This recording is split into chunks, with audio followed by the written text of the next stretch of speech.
Good morning. I wanted to go over the functions and setup of my AT Overland Habitat.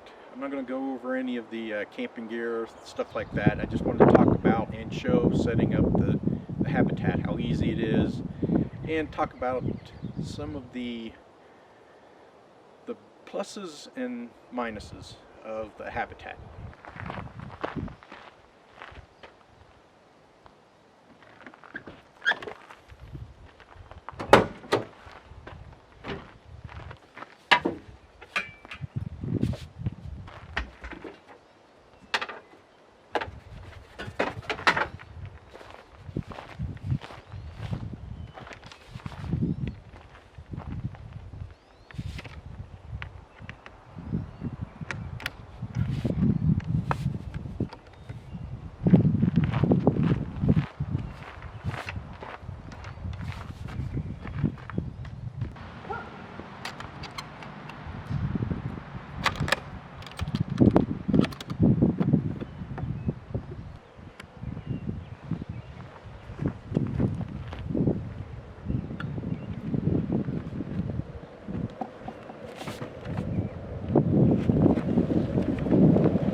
And there you have it.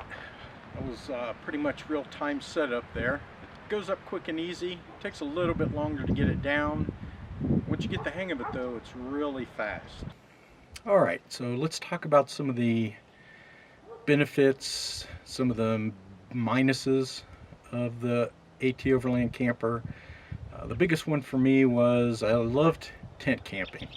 I've been doing it for ages, and as I get older though, it gets a little rough sleeping on the ground, especially in Colorado. You go up to the mountains, even in the summer, it gets cold up in the mountains. So this is a big bonus. You're sleeping up off the ground. It's insulated. I have a buddy heater, and I can warm it up. It's a worlds of improvement. The mattress is comfortable. Another benefit over a tent, I can cook in here. I can clean, I can do all kinds of things. I got a porta potty in the middle of the night. I can hit that if I have to without worrying about climbing out of the tent, finding a tree to hide behind. So it's a very convenient way to camp. All right, so I know a lot of people get optional gear, goose gear, cabinetry. There's dual battery systems, all kinds of things you can get for this. It makes your life pretty convenient. This is just enough for me.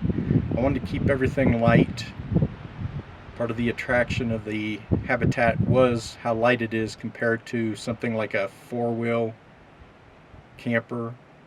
Some of the slide-ins and the tray systems, things like that. So this is light. I drive it daily. This is my to and from work and to and from Ohio. The gas mileage has suffered a little bit, but not bad. It's a trade-off.